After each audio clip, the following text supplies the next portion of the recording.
বিশ্বকবি রবীন্দ্রনাথ ঠাকুরের বিবিধ প্রসঙ্গ প্রবন্ধ সংকলন থেকে একটি রচনা আজ আমি পাঠ করে শোনাব।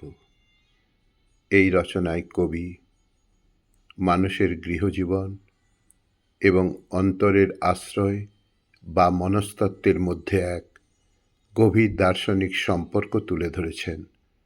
রচনা ঘর ও বাসাবাড়ি। শুরু করছি। 10 চোখের উপরে যে দিনরাত্রি বাস করিতে চাহে, পরের চোখের উপরেই যাহার বাড়িঘর, তাহার আর নিজের বাড়িঘর নাই। সেই জন্যই সে রংচং দিয়া পরের চোখ কিনিতে চায়। সেখান হইতে ভ্রষ্ট হইলেই সে ব্যক্তি একেবারে নিরাশ্রয় হইয়া পড়ে। ইহারা বাসারে লোক, খামখেয়ালি ঘরওয়ালা উচ্ছেদ করিয়া দিলে ইহাদের আর দাঁড়াইবার জায়গা থাকে না।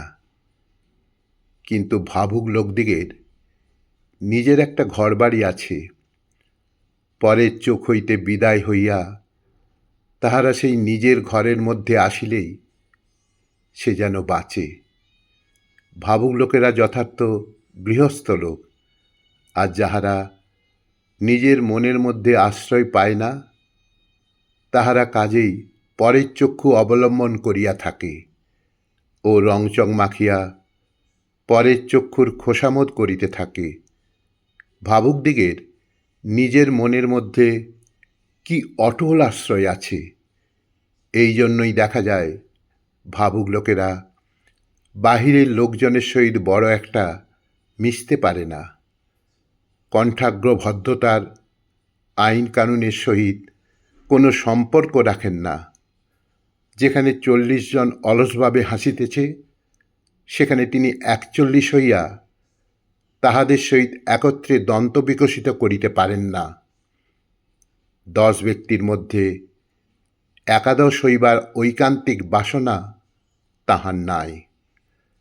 10 ব্যক্তির মধ্যে একাদশ হইবার ঐকান্তিক বাসনা তাহার নাই।